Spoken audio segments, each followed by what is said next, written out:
Welcome to Social Media Superchargers with Lynn O'Connell and Alyssa Thorne. We're here today with Miriam Slozberg, the author of a very successful book on Klout, and we'll be talking today about Klout. Miriam has considerable experience with social media influence, and we're looking forward to hearing what she has to say. She's an author of multiple books, as well as a social media consultant. So we should have a really exciting conversation. So Carly, you want to run with it? Absolutely. First of all, I want to thank you for joining us, Miriam. I'm really excited to have you with us today. And the first thing I'd like to, absolutely. We and you have had numerous conversations about this, and people saying, what is the point of Klout? So that's one thing I'd really love for you to share with people. What is the point of Klout? What's the point of Klout? That's a really good question. I know. Everyone has asked me that too. But the fact of the matter is that social media is becoming so prevalent now. It's basically a part of life for, I'd say, the majority of people. In majority of fields, whatever they're doing, especially if they're in marketing that involves social media, they're expected to have an online presence. And the fact of the matter is that if you have a strong online presence, you're going to have a high Klout score. And people are looking for that. And the reason they're looking for that is because they want to see how engaging they are. Like, for instance, if someone's looking for a job in marketing or social media these days, the Klout score is being looked at. And I'd like to compare it to an online credit score, because that's basically what it is. You are expected to have a presence, and you're expected to have a good presence, a strong presence. So if you have a good, strong presence, it shows in the score. And then once they see the score as being an attention grabber, then they start looking into the profiles and seeing what kind of how you're influential. So that's really why that's really the main reason that Klout is important. It's more and more people are really looking at it, and there's a lot of naysayers out there. However, they're looking at it, and there's going to be more and more that are going to look at it more in the future. So it's got to be accepted. This is the way it is.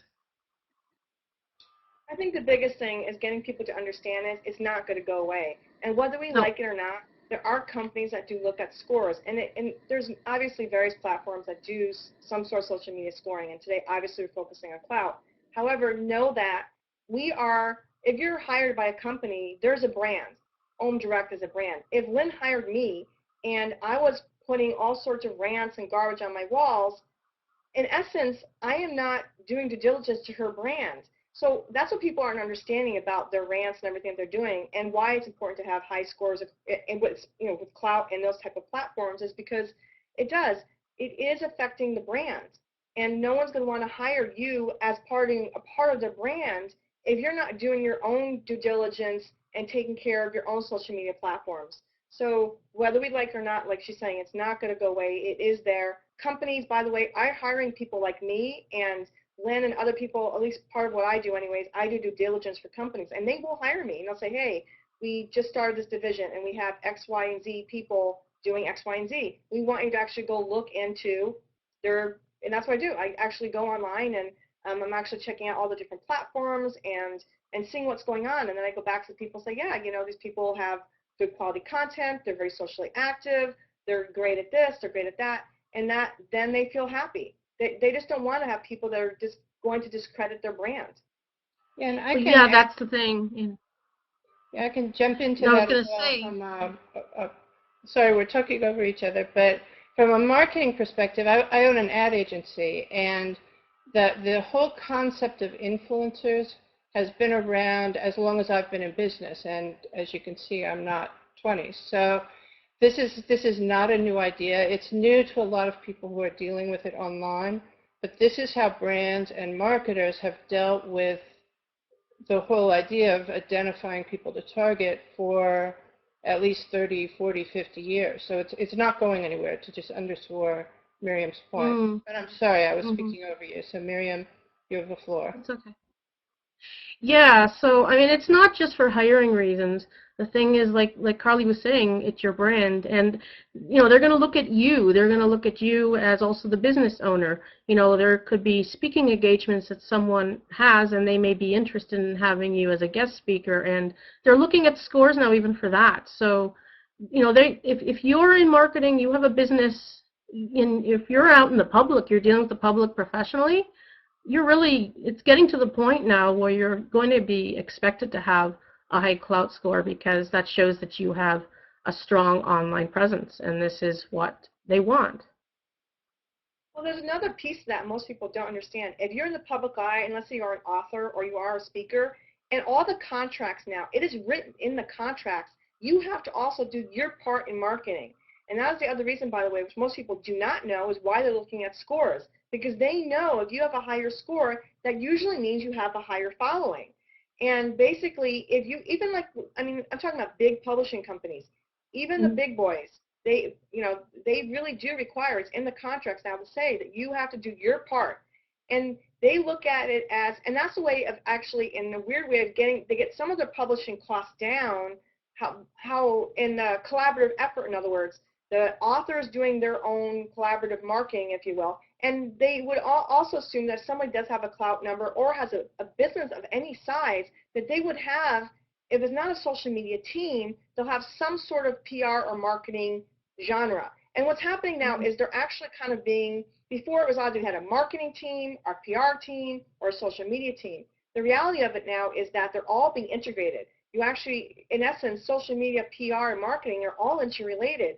And so basically, yes, a lot of the companies are having that as one team. And so that's another reason why it's so vitally important to have a high score, because they are looking for that, because they're not wanting to take on the whole, heap and load of doing all the work. And they want people to have some sort of following. Unless you're willing to pay top dollar. If you're willing to pay a lot of money, yes, you can hire a PR firm to do that. However, most people don't, and actually, here's the funny part, even the people that do have a lot of money, even those people don't want to be paying through the nose, if you will, to have that work done. They're looking for, more of a range that is, I don't know, however you want to look at it. The point is we all need to participate, and that participation shows in our numbers. Absolutely. Yeah, and that's one thing that we may want to talk about a little bit, Miriam, is we're sort of assuming here that we're talking to speakers, authors, people who need social media scores. And I think we may just want to establish that the reason we're making that assumption is that you're coming to a webinar about Klout. There are people out there who might have, I don't know, there are certain kinds of business where it may not be very important to you at all what your Klout score is, although I would say that most businesses today benefit from social media. But we're talking to people here who have an interest in, really in our whole concept, which is supercharging your social media. So we're assuming that you do care and that you have a reason for getting your score up, and that would lead to, I think, a natural question, which is, Miriam, what is the best way for somebody who's not happy with where their score is now? What are they doing? You know what? And before I answer that, I think people should know what expectations are, like what the scores mean. Okay, because Klout is measured from 0 to 100. Obviously, 100 is really no one, from what I understand, has a score of 100. I don't think, anyway. I know Justin Bieber used to. However, anyway, so the average score is actually around 40. And the thing is, if you have a score of 40, you're just an average networker. You have an average presence. They don't want to see an average presence. 40 is not good enough. I mean, that's the fact, Anything above 63, I know that 5% of users have that, and that's actually pretty good. And from what I've also been told, 1% of Klout users have a score of over 76. So, the higher the better. And the fact of the matter is, if you have a score that's, say, in the high 70s, then that's going to look very, very impressive. That's going to be a very impressive attention grabber, that's for sure. Then they're going to start looking, like I said, they're going to start looking at your profiles and seeing how you're influential in what you're doing. So that's why it's important. It's, you know, they got to get your attention somehow, and that's definitely a good way to do it. Yeah, and that's good to give people perspective on what those numbers mean. And I think that's when Klout redid their numbering last year, I think it made it a little clearer. Because before it was a little bit strange. And that goes back into that now there are more real world aspects coming into your score as well. Yeah. Which I think they. Okay. So I apologize. What was your question? I'm sorry, Carly, I didn't hear you. I said that's the other interesting part about with Klout now. They're doing with the perk programs with corporations and companies. I mean, and so what I would like to go back to though is, so this is, we tied in a little bit as to what they can do. It'd also be really good to explain to them, you know, we understand it goes from 0 to 100. However, I think a lot of people don't understand how it's even calculated. So how is a Klout score calculated, Miriam? Okay, it's calculated through, I'd say, over 400 signals from over 8 networks, probably more like 9 or 10 now. Because what is calculated is through the, you know, your Facebook activity, your Twitter activity, your Google Plus activity, LinkedIn, as well as Instagram, and also offline influence is becoming more of, it's calculated into the algorithm too, such as the you know, Bing beta pages, or tags rather, and having a Wikipedia page. All of that is calculated into the score. And I'm not talking about just what you put out there. I'm talking about the activity you get from it, the reactions you get from it, Facebook likes, like if you put something out, how many people like your stuff and how they comment on it, and if you get retweets. And here's the other thing too, they're improving on how they're calculating it as well, because they're starting to actually look at the kind of content you're putting out, the kind of conversations you're having, and the reactions you're getting from it. So all of those variables make up the score. And you had talked about now, what I like, the latest thing that they've done is, we want to touch upon also, I remember us talking about that, is we wanted to address a little bit about the Bing tags. A lot of people have no idea what that is. We're just throwing, of course, we all have some idea of what we're talking about, however, some people may not. So for us to say, oh, just Bing tags. So what exactly, we know that Bing is partnered with Klout, and that Bing is like a Google browser. However, it's not Google, it's Bing. And what is Bing tags? And actually, it's well, what Bing they are is if they are pages that are found about you, and the thing is, if there's relevant pages, like strong pages, if there's articles about you, then you get you can tag yourself into it, and it actually helps. It's calculated into your score as well, or they're working through it anyway. So that's a sign of offline influence, if you will. You know, that has nothing to do with, you know, your social media. It's like an article written about you, or something you've done, or something you've written, anything with your name that's a relevant piece. That's what it is. And like I said, you can tag yourself and find them and put them in your Klout profile. And again, they're working on how to calculate all of it. So you know what? It's still really a work in progress. However, it's all of it's starting to really count for something. So everything combined is what's making up your Klout score. Another really interesting thing I heard about the Bing search and why they're doing the Bing beta tags, by the way, is kind of like by tagging yourself. When someone clicks on your Klout profile and there's your wiki page and then there's the tags, the benefit of having that is when they click on that tag button, it actually brings up a whole page where they can now actually go find out about you. So instead of just having your Twitter link and your Facebook link and all that, the real benefit of having the tags, at least from my experience and having played with it a little bit, is the fact that you can go on any profile. I can go on Miriam's or Lynn's, and I can click on where the tag thing is, and now it'll show me everything I want to know about Lynn, everything I want to know about Miriam, and then I can actually go click on each one of those and go, oh, wow, okay, this is good, this is good. And so I think it's another way of showing more, actually really what the real influence is. When you search someone and you see pages and pages and pages on that person, you got to know they have something. They must be doing something right, right? Yeah, absolutely, absolutely. See, I think the other thing too is that I think sometimes you can just tag a page where you left a comment on a blog, and that's not really influence. to be honest. So that's where I think they may need to do a little bit of work with. However, most of the time I haven't really seen that, so that could be good when I once in a while, because I put out a lot of new content. I write up a lot of guest posts, so I go in there once in a while to check, and I haven't really seen too much of that irrelevant stuff, which is good. So they're really working hard at this, and yes, that's offline influence, if you will. Maybe not really offline, but it's off of social media. So that's really, I think that's all helpful. That really is. Yeah, and I think that there are two sort of things I'd like to just circle back to. One, you referenced Justin Bieber at one point had the perfect 100 score, yes. And I think at that point in time, Barack Obama had 91. Mm-hmm. And so from a logic perspective, obviously Barack Obama is more influential in the bigger picture of things than Justin Bieber. So Klout had to do something to balance that, and so that was their first motivation for the offline things.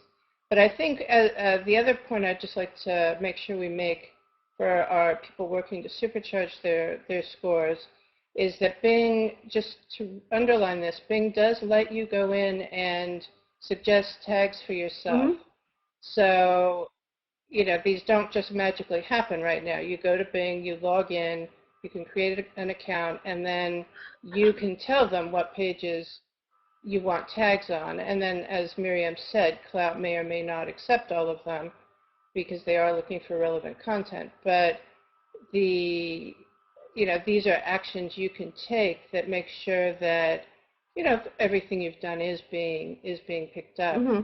And which actually leads pretty organically to something we need to talk about, which is, we all hear wild theories every day about, that Klout scores can be gamed, they can be manipulated, you can send it up 20 points in one day, take it down 20 points in one day.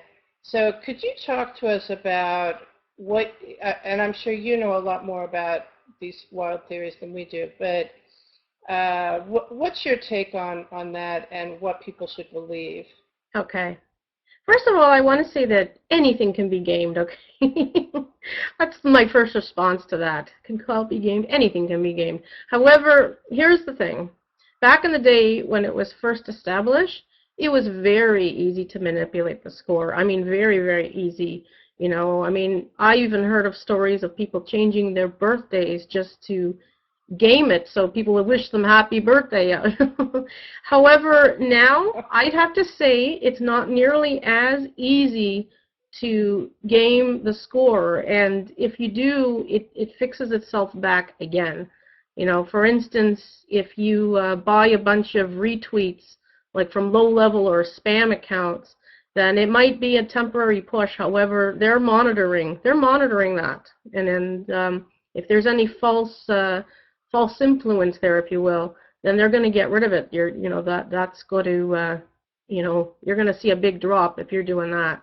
I mean, I did some experiments, and I know this for a fact, and I actually bought myself, just to experiment, just wanted to see what would really happen. Around Christmas time, I purchased about 300 retweets, and I wanted to see what would happen to the score because I was curious, and it didn't do anything. It didn't go down, it didn't go up, it just didn't do anything. And the interesting thing is that a week prior to that, I had a Paperly post go out, and I had about 3,000 organic retweets, and I had absolutely no idea what was so special about it. I looked at it 5 times. What was so compelling? Why did I get so many retweets? I mean, that was just very strange. And my score did go up quite a bit, because this was all genuine. However, I'm like, you know what? I want to test this out. I want to see, if the score really can be manipulated. And I have to say, I don't think, not really. And I'd say less so now than even 3 months ago. So, and it amuses me to see how many people do try to manipulate the score. And for instance, they do activities like excessive tagging. That's a real big one that I see. And these friend matrices, that's another one that's a real gaming tactic. I really feel that. you know, it is amazing to see what people do to game it, and I don't think it's nearly as easy as it used to be, because the fact of the matter is I know for a fact that they're really monitoring this kind of activity, and I see it. I absolutely see it. You know, they're even monitoring the kind of conversations you're having. They're monitoring the kind of content you're putting out. Because let me also tell you something. Something too is that I've seen users who put out a lot of, you know, useless stuff, a lot of nonsense, and get a lot of likes, and their scores aren't necessarily, they may be above average, but not high, I wouldn't say. So obviously there's got to be, they're doing something right, you know. So can it be gamed? I'd say if it is, it's very, like, it won't last. Any kind of black hat tactic is not going to last. So I'd have to just say overall, no, not really. And what I'd add to that is it's our reputations too, and that's what people don't get is there actually are programs now that actually can show who's buying followers, who, because more and more people are getting really just disenchanted with that. They're like, why would I want to follow someone who I know for a fact is teaching or talking about or blogging about, well, just follow 1,000 people a day, just follow 500 people a day. Well, first of all, you don't know who the heck those people are. You don't know what type of content they're posting, and it's your reputation. Is it worth it? Is it worth it to have 200,000 followers who, you know, first of all, aren't giving you your ROI, return on investment? What it really boils down to is you need to know why you're on social media and why you care even about your Klout score. If you generally care about your Klout score because you're a person that has high integrity and is literally doing everything possible to be a genuine person and have socially engaging conversation with people, it will organically go up. People that misuse all these programs for retweets and follows and all this other stuff, people find out. And it's like Miriam was saying about the obnoxious tagging. I don't know how many times I've been tagged in items on Facebook. I used to ignore the tags. I now actually go in and untag myself. Now you would think, why would I want to untag myself? All the tags in the world increase my score. Well, here's the funny part. I literally have untagged myself, I would have to say, in 90% of the things I've been tagged in. There's maybe like a 5 to 10% leeway I'll have for friends, like if it's a meaningful picture between a group of us. However, even I now do not tag people unless I've been asked, can you please tag me in that picture? I do not tag people anymore. I see people day after day after day are tagging me. Good morning, and I'm like, really? Yeah, no, that's gaming. That's gaming. And so, and what's happening is those people are getting frustrated, and now they're starting to block these people. They're starting to unfriend these people, because that's another key thing what most people do not understand is the only way someone can tag you is if they're your friend. If you're not a friend with this person, they cannot tag you. Now that's specifically to Facebook. However, all this goes back to Klout. So the more tags people believe, the more time. I've seen teachers and people write on their blog posts about, well, I know how, and actually Miriam and I know specifically one of these people, actually all three of us do, and on another person, actually wrote a blog recently about just tag 100 people a day. Every day, tag 100 people a day on your Facebook page, and your Klout scores will go up. And that is why I have a romping score of, in the high 80s. And I have to say that it's backfiring, because over and over and over again, I'm seeing people come back and saying, ban this person from that group. And that's the other thing that's happening. There are groups to help you, as we all know, we're all in a group, right? We've all met in a group. And it's how do you use these groups? Are you using them authentically or to game the system? And the funny thing is, people that use them authentically, I never do more than 10 missions a day, because, I'm sorry, one to two missions a day with no more than 10 in that particular mission. Because I don't want one mission with 100 retweets. I want nothing to do with it. I want organic retweets. I want organic thank yous. And it does come back to bite you. It does. Yeah. And another thing, going back to the tagging in Facebook, is that when you consider Facebook's EdgeRank, Facebook factors in negative feedback. So when you untag yourself from a post, you're giving that person negative feedback. So what's happening is someone's out there thinking, okay, I'm going to increase my Klout score by tagging 100 people. But as you do it every day, by the end of the week, 40 of those people have untagged themselves, or you may not know, they may just hide you from their timeline. Mm-hmm. And every time that happens, Facebook is saying, okay, let's take the edge rank down a little bit, a little bit, a little bit. Mm-hmm. So you're actually hurting yourself while thinking that you're helping yourself on Klout. So I think that the takeaway that I would suggest is that you focus your energy on authentic interaction, because one thing we haven't been really, really clear about, and let me throw this back to you, Miriam, is that Klout, as I understand it, is not so much looking for the volume of posts you put out or the number of followers you have. They're looking for engagement. They're looking for you say something, and it drives other people to take action. So yeah, absolutely. You're right. And the thing is, I believe that you actually are penalized if you're putting a lot of content out there and not getting any kind of or very little reaction. You can't put like 20 posts on Facebook a day and expect to move your Klout score. In fact, I got into a debate about with somebody about this whole thing, and this person said, oh yes, that's how Klout works. And I'm like, no, absolutely not. And this person was saying, oh, I have proof. No, no, it doesn't matter. No, it doesn't. Don't keep throwing content over and over again and expect your score to get higher, because it's not. It's going to you're going to get penalized if you're throwing all this stuff out there and no one's responding to it. What you want is to put out an influential, meaningful, useful content where people are just reacting to it. That's what's going to help your score. It's all going to be natural. Now, here's the thing. You can use systems like Empire Avenue in order to get the exposure that you want to something useful you've put out. That's fine. Like Carly said, put out a mission no more than 10 slots or what have you.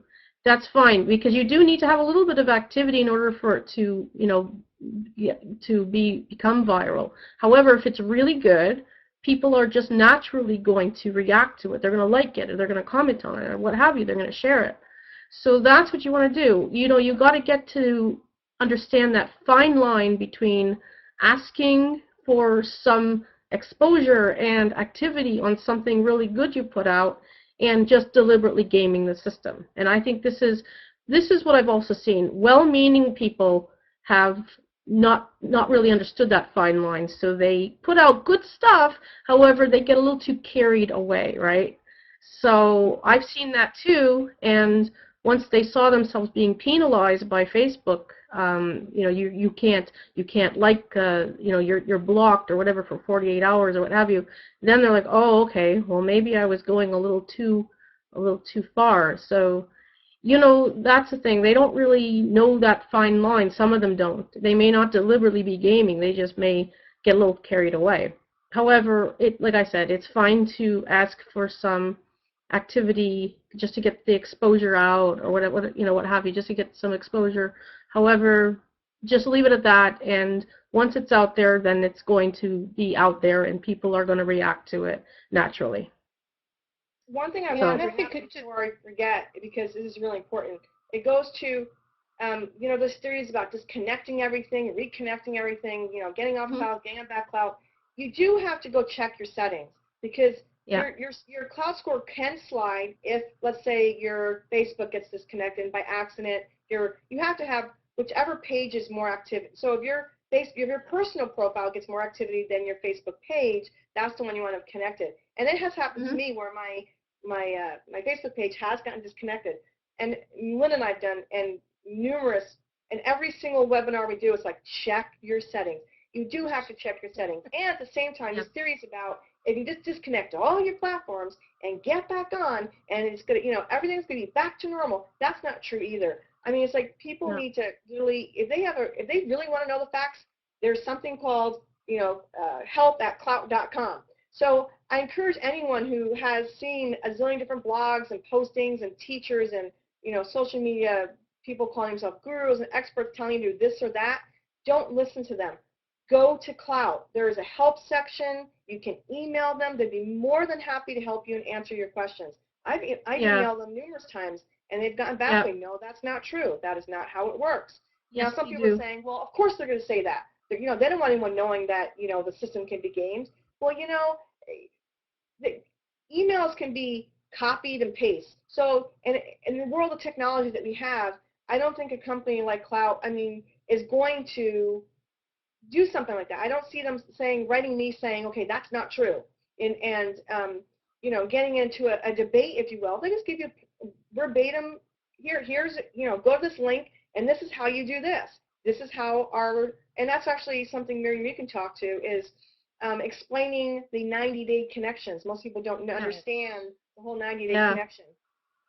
Yeah, and I actually like it, because the thing is, your activity within a 90-day window is calculated within your Klout score, and it's updated every day.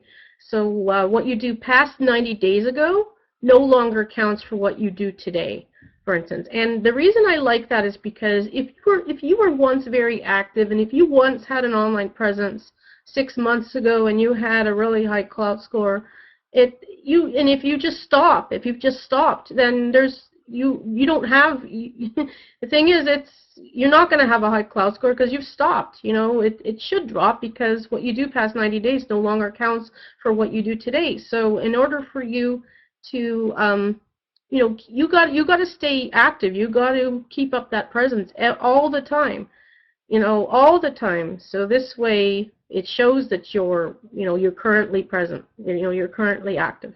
So that's really what the 90-day period is, because there's no inaccuracies as far as timing goes. What you did 4 or 5 months ago online has no bearing on your score today. So, and I think it should be like that. So, it stays as accurate as it possibly can. And it's interesting how people say, well, Klout's not accurate. Their score isn't accurate. Well, the thing is, what is 100% accurate? Nothing is. However, they're doing their best to be. And I think this is a really good way that they're staying as accurate as they can be, because, like I said, what you do today and what you did yesterday and even a month ago is going to affect you now. It's going to matter now. However, past 90 days, it's not going to be useful anymore as far as the score goes, and I think it should be that way. Yeah, that's also to teach people consistency. Consistency is the key. Yeah, 7 days of consistency. And I'm not talking about being online for hours and hours and hours. We all don't have that kind of time. But even if it's literally on the weekend popping in and saying hello to your fans or to your friends, it's just showing people. I don't want to do business with someone that's not consistent. I don't want to go to someone's page and see all these great content and then all of a sudden see horrible content. It's like, I am going to do business with someone that's consistent. They're consistently telling me they're providing valuable content. They're consistently telling me that they're going to be around. They're not just going to disappear one day. Yeah, absolutely. And if someone has a high Klout score, they're not likely going to disappear. They're going to want to keep it up. Yeah, and I think so that's the thing. Another good thing with the 90-day rolling average is that on the flip side of that, if you get the flu or you're away one weekend, your score doesn't crash overnight because it is averaging 90 days. So that's, it's reflecting real life in that way as well. And I'd also like to say, we're not here to be cheerleaders for Klout, but I think all three of us are pragmatic in that we're recognizing that Klout is not going away, and that given that, we need to figure out what's the best advice to you as someone who wants to supercharge your social media. What's the best advice for how you can take action to drive your score upward? And I think what we're saying is that the more engagement you have across all of your social media channels, and by engagement, that means people interacting with you, liking, commenting, sharing, the higher your that's right. That's going to be. And it's all about your engagement and how well. And it's not just a one-way thing. You have to be engaging to others too. It's what it is. That's what social media is. They talk to you, you talk with them. right? So that's what it is. It's all engagement, and if people are flocking to your stuff, then you are influential. So I mean, that all helps your score, all of that. The other thing that we talked about last time, which I think we should also just bring up briefly, is, you know, people have this theory that if they talk to people, or if they plus K people that have a 40, and versus plus K-ing all people that have, you know, high 70s, that's going to drive the score up. And as we've all discussed, it's like we were all a 40 at one point. So to diss the people that are 40s and 50s is really kind of, in essence, showing the quality of person you are. I mean, honestly, I do. If I'm just clowning people, now obviously if someone clouts me, I'm going to clout them back. So if the only people clouting me are in their 70s, you know, what I usually do is we get plus 10 a day generally, right? So I'll go through and I'll return the Ks I've gotten, and if I see that's only like, you know, high 70s or people in their 80s or what have you, I will actually go find people that are in the lower plus scores so that I can actually help give back. Because I think, you know, it's like anything in life. We've all been someplace. We've all started somewhere, and anything, whether it be business, you know, social media, whatever. And to be so thinking that we're the only ones is, to me, that's a judge of character. I want to know that people are playing with people at all levels, because I learn from everybody. I learn from Lynn. I learn from Miriam. I learn from everybody. And someone that even may have a lower score or higher score, I mean, to me, it's the quality of person. What type of person they are, the value that they give, the content that they provide. It's not just whether they have. I mean, because this is a very interesting point, because like, as you both have said, Justin Bieber almost had 100. Oh, you know, Obama, you know, had a high score. And now there is a little thing with this though. Okay, the reason why, you know, sometimes they can get askew too is, let's say there's someone that's a rock star. Okay, now the funny part is, if you look at a rock star's profile on Klout, you know, they may have a really, really high Klout score. Now, if you also look at how many followers they have, for example, on Twitter, they may not be following back that many people. However, they have a huge fan base. So to some degree, people that have a very large fan base are going to have a larger Klout score, only from the perspective that they are getting a lot of engagement. Not so much from maybe their side. However, it is a little bit one-sided in that type of area.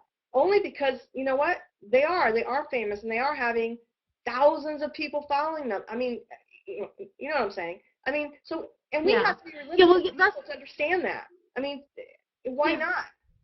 I don't understand why people get mad at that. It's like, why would they be mad that I know. Madonna or whoever it is has a high Klout score? If they have over 1 million followers, kudos to them. They deserve that. That is engagement. It is showing their influence, because people are following them for a reason. Whether it's right, wrong, or different doesn't matter. And even if I know. That's true too. See, here's the thing though. Let me clear that up. Now, as far as the numbers in your network of people who are following you, I think that has a little bit of an effect on your score, but not a huge effect. Not as much as you would think. The reason that these rock stars have high Klout scores is because they're getting tons and tons and tons of retweets and mentions. And do you think they're the ones doing it? Oh no, they've probably got a whole army working for them. You know, they probably have a whole army of social media assistants working for them. So yeah. That's what it is. It's a huge reason that they have such high scores. I think even more so than them having 200,000 or 500,000 followers and them not following that many back. Now that does help. They do say that if you do follow people, only follow the ones that you want. Don't follow too many people. In fact, it's better to have more followers than you following people. Now that's another reason too that I see people buying these followers, and that is because they've heard this before and they think that's going to drive up their score. No, it won't. It only may help a little bit, but the thing is, bots are not going to help you. Klout knows the difference between bots and real followers. Okay, I mean, like I said, I did those experiments. I know. I've seen it. So honestly, I think more so that they get tons and tons and tons of real engagement, more so than the number of people following them. That's what I think. And I think going back to the bot followers, a key problem with buying followers is that, yes, it adds to the number, so you may feel better about, oh, I have 100,000 followers, but those people aren't going to interact with you. So it's actually going to decrease your percentage of engagement, which that's right. I'm not sure exactly how Klout handles it, but I know that on Facebook that will hurt you. Because if you have, 5,000 fake fans who never, ever, ever, a fake fan isn't going to like your content. They're not going to engage with you. They may not even speak your language. So that actually decreases your edge rank. So you're hurting yourself just in order to, whether it's for ego or you're thinking you're helping your Klout score, you're actually decreasing a number that does matter in Facebook, which is your edge rank. So I think, you're far better to focus on creating content that appeals to the kind of people who will engage with you, people interested in what you do. And, that's just common sense, even aside from that. Absolutely. Absolutely, yeah. Of course, because, this is what I've told people all along. It's better to have 100 real fans on your Facebook page where there's actual engagement from them. Even if half of them are engaging, that's still something, rather than just having 2,000 bots. And I've said this over and over again to people, and they get it. They do get it. So, it actually does hurt. I think it hurts your reputation more than anything. If you have 2,000 so-called fans and there's like nothing. There's like nothing on the page. You know what I mean? Yeah, absolutely. Nothing, no engagement. And Facebook in particular, and I'm sure Klout is factoring this as well, but Facebook does look at that percentage, and they know what percentage the average person has in terms of engagement. And so when they do their whole wacky, edge rank thing, if you've got a whole bunch of, basically potatoes who are sitting there, and yes, they're a number on your page, but they never engage, it's lowering your percentage of activity. So, and I'm sure Klout has some similar mechanism that they're factoring. Oh, yeah.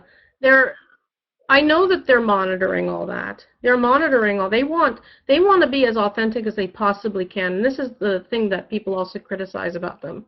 They're evolving, they're improving. So, if there's any kind of issues with that now, in no time it's going to be fixed. They're working on it all the time. They're monitoring all that. If there's fake engagement, if you will, they're going to know. Like, they're knowing the difference now. And that goes back to the question: can it be gamed? They're working on ways to squash it completely. So that's definitely one way. I think going back to people's perception about Klout, a lot of people object to the fact that they're being scored. They feel it's invasive. Yeah. They feel it's none of anyone's business. But it is something that the marketing world wants, the brands want. So it's going to be done, whether it's Klout or whether it's, there are already Cred and Peer Index and other companies doing this. But if Klout disappeared tomorrow, somebody else would pop up to take their place. Oh, absolutely. Absolutely. Like I said, it's like your online credit score. That's what I compare it to, because that's what it is. People want to know, like, how much of a presence you really have. And the fact that Klout is integrating other areas of influence, like, the beta tags or the Bing tags, what have you, that actually shows even more credibility to them, as far as I'm concerned. Yeah, and also don't forget about the new Klout expert feature, where you get to answer questions. Yeah. That's going to be huge, because that's really going to show if you know your stuff or not. When you're answering questions, you're either going to know your stuff or you're not. The good thing they do have those, because you have your topics. Sometimes you get questions that, even though your topic may be your topic, you may not know that specific question. Be smart enough to skip the question and actually answer a question you really know your stuff about. So that's going to be really no. Absolutely, yes. I think this is going to be great. Personally, I'm glad that they rolled this feature out, because you can really show your field of expertise. You can really give an influential answer to a question being asked.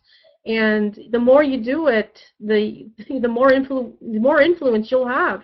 And I think that's going to help your Klout score in the long run. Now, yeah, absolutely. If there are questions that that are given to you in areas, like obviously it's going to be an area of whatever, what topics you're influential in, right? So, for instance, one of my topics of influence is dogs.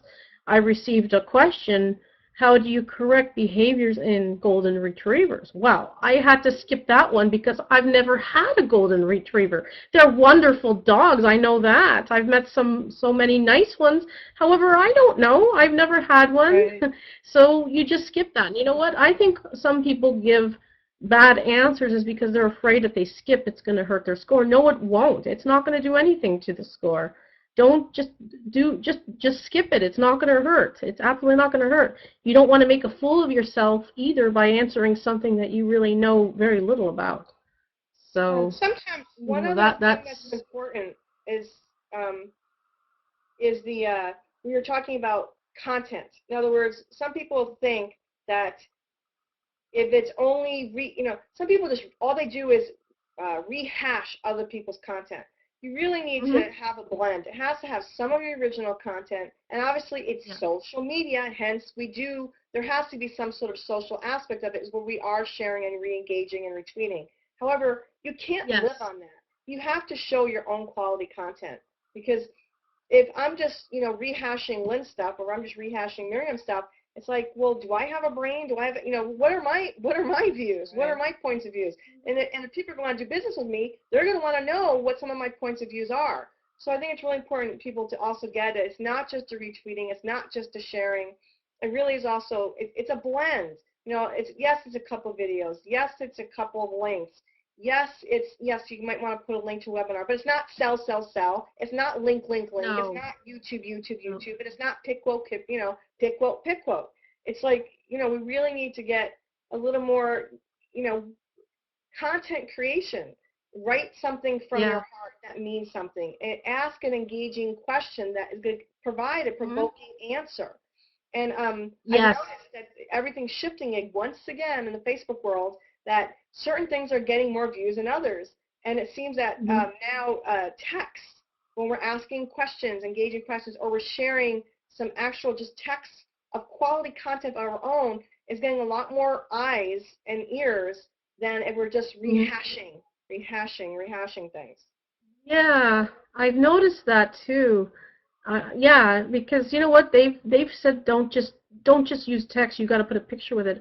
I think you have to do a mix of everything. In order, you got to mix it all up. Put your stuff on, and you should share some other people's content. You got to mix it up. That's going to help, and that's and if people engage with that, well, they have to engage with that in order for your score to be helped. That's like all win-win-win as far as I'm concerned. Agree. Yeah, and Facebook has made a change in how they're running things, which is that if I share Carly's content that she originally picked up from Miriam, what's going to happen is that it's actually the credit for that is going to Miriam. Yeah. So even though I'm resharing from Carly and I'm putting it on my page, and let's say 100 people pick it up from my page, those all are benefiting Miriam. And I would have to assume that Facebook is reporting, the API that it's sending out to Klout is using its same internal metrics. So that's something to think about too. You want to be, and again, it's fine to share people's content, but if you really want to be an influencer, you need to be the one who's initiating a certain percent. Yeah, a certain percent is of what you're up. You don't want to do it. You don't want to hog it up either, or else I don't think that's going to help either. You know what? Too much of a good thing is not good either. I mean, that's the thing. Right. You want to mix it up. Put your stuff out there. However, be sure to share others. You got to, like I said, mix it up. That's the best thing to do. You're going to get a lot. And the other reason too is that if you share somebody else's content, they're going to see that you care about what they put out. They're going to see that you care enough about them that, oh, okay, well, this person shared my stuff. I'm going to take a look at, their stuff and share some of theirs. So, I mean, you have to, it's all about give and take. That's what it is. And see, that's the trap right there, though. That's where people fall in that false sense of security. Because it's social media, I need to share everyone's content. And that's why some of those people are sharing 20 and 30 times a day, because they're like, well, if I don't share, then people aren't going to think I care. And it's kind of like, I kind of have I don't know, I love tribe building. So for me, it's kind of like I have a tribe of people, stuff that I actually like to share. I like sharing Lynn's stuff or your stuff, Miriam, if it's social media, aspect-wise. There's a couple other people stuff like Malcolm, who's also SuperChargers, that's more inspirational. So I kind of go to different people for different topics that I will pull from. But there's no way I can have my feed, let's say we're all in a group together. So if we're in a group and let's say there's 12 people in a group, I can't be sharing 12 things on my page, one from each person every single day. And I would have, 20 posts a day on my page. I attempt to, and you know what, that's a whole other issue. How many times a day should you post? The way I look at it really depends on what your content is. There's some people that are meant, people come to them for inspiration. And those people do have more posts. I get inboxes all the time. Thank you so much. You have no idea how much it meant for me to see that post. It made my day. I was crying. Now I'm not. Whatever that is. So I tend to post more than 6 times a day because I have people that look to me for that. So I think you kind of, again, need to know why you're in social media. Why are people coming to you? Is it for inspiration? I only post, the day of my shows, that link of the show. I don't then repeatedly for the next 5 days repeat the link. I may do it for 1 or 2 days and that's it. But I'll do it virally other places. I'll send it viral into Scoop It and G Plus and all these other places. But we have to learn the art of balance. And we tend to be very obsessive compulsive in nature with social media. It's either let's bombard it or let's not do anything. Let's love this person or block this person. And I just don't get it. It's like we do things without thinking. It's like instead of blocking, maybe unfriend them. Inbox them first saying, and I've actually had to inbox people saying, look, I really appreciate you tagging me. However, I personally check my news feed every day, my notifications, my notifications. Now, some people don't because they have so many damn notifications. They're like, I don't have time to look for my notifications. So therefore, that's why, another reason why I don't tag other people. A lot of people say, oh, this post was by Miriam. The reason why I don't do that is because then Miriam's going to get a notification that I tagged her in a post versus I'll write in the comment, thank you, Miriam, or I'll share it, and they'll say, like you said, originally shared. It says right on there. If I share Miriam's contact, it says shared originally from Miriam. So why do I have the need to then highlight her name, right, and go, I shared Miriam's stuff? Now, sometimes there's a reason. If I did a speaker and it's specifically, I'm featuring their podcast or their interview, I will tag their name so they know. Now, not all speakers, though, either, because some speakers, again, there's nothing worse than going to someone's page and you see the same thing 20 times. Right? I don't want my page with my name 20 times on a tag. So, and that's, so there's like that, this is balance. A lot of people are like, well, if you don't tag people and thank them for their posts, then you're not honoring them and you're sharing their posts. Well, in my view, by me just sharing Miriam's contact, that in itself should be honor enough to Miriam that I'm sharing her contact. Why I feel the need, so that's what people aren't getting. It's about what are you feeling? If you're feeling the need to tag, there's obviously something going on, whether it be ego or you're worried that someone's feelings are going to be hurt. If you don't tag them, and I share Lynn's content all the time. Do you see me tagging you once, Lynn? It's like, oh, I shared Lynn's piece. How many times have I done that? Yeah. Right? Yeah. Or I share Miriam's. How many times have I said to you, hey, I shared your piece? I just don't see the need to if I'm sharing your content anyway, and it's going to say originally shared from Miriam.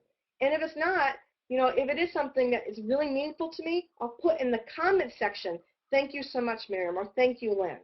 I think we just need to get out of this mindset of constantly at nauseam tagging people. Absolutely. And balance. I mean, I'm guilty of that too, where if sometimes if I share someone's, oh, thanks for the content, or, that's the thing, I think more than anything, tagging is starting to just get people angry. I mean, I never was a big tagger to begin with. I rarely tag. I only did it really to thank people, or if it's a holiday or something, that's different. However, I don't even think I'm going to do that anymore because people are getting bothered. And I mean, I get bothered too if it's over and over, like if it's too many times. I just end up hiding it on my timeline, I hide it. Yeah, and it's like extreme. I hide stuff all the time, and I finally got to the point where I go, is it really that important to me that I have the numbers by having all these tags, or do I care that I have to hit untag, unhide. You know, it's like it's getting to the point where I just inbox people, and I really, really appreciate it.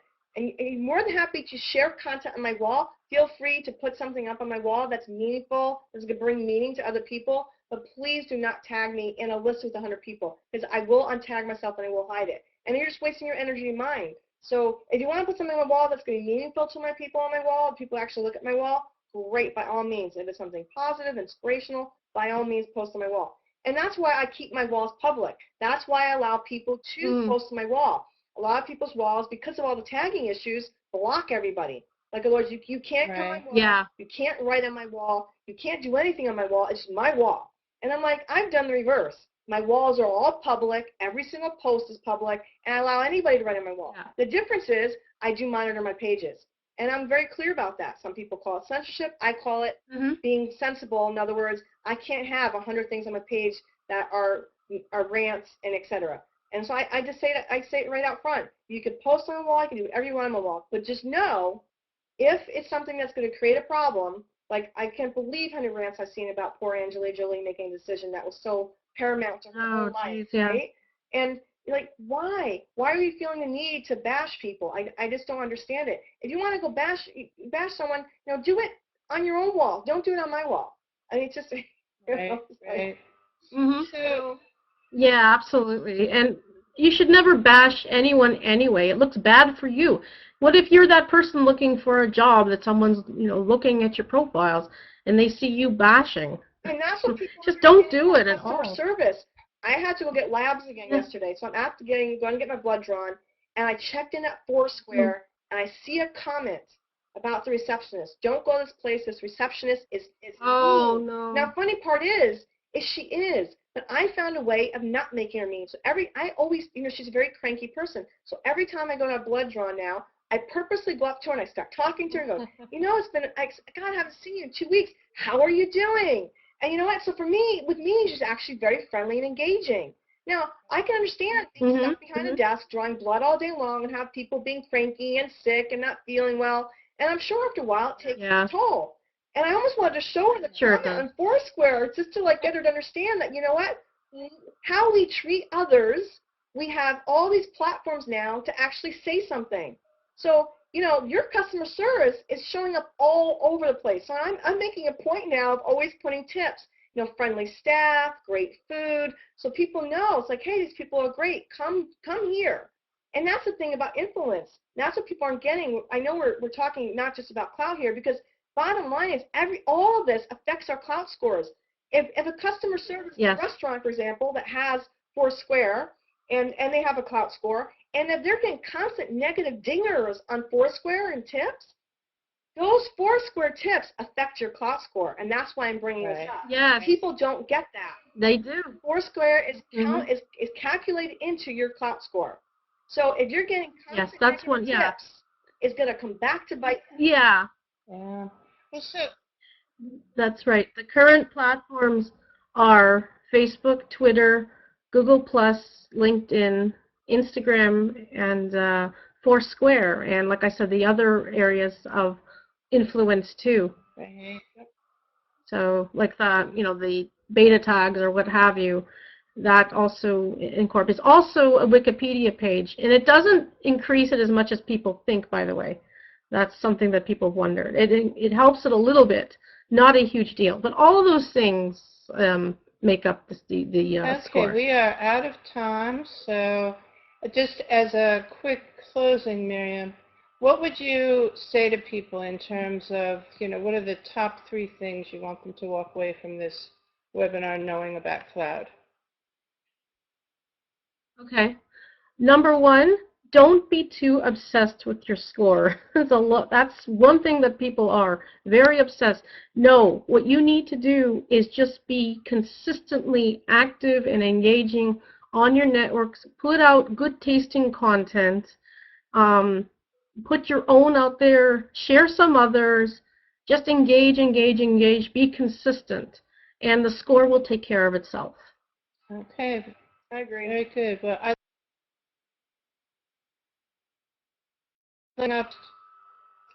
before we go, I'd like to show you Miriam's book and how to contact her. The book's The Secret to High Social Media Rankings, How to Get Klout, and it's available on Amazon. You can follow Miriam on Twitter. Her information is here, also her Facebook and email. And definitely reach out to her if you have questions. She's eager to help you. And if you're not following the social media superchargers, our contact information is here as well, both Google Plus and Facebook. And thank you all for being with us here today. So I'd like to thank you, Miriam, in particular, for coming back. For those of you who don't know, we had to re-record this. So due to technical difficulties, that we did not want to force you to listen to the echoes that you had to hear. So Miriam has very graciously done this twice. Okay. Thank you. And okay, so I'm signing off now. This is Social Media Superchargers with Lynn O'Connell and Alyssa Thorne, and today's guest, Miriam Slozberg, signing off, and we will see you next week.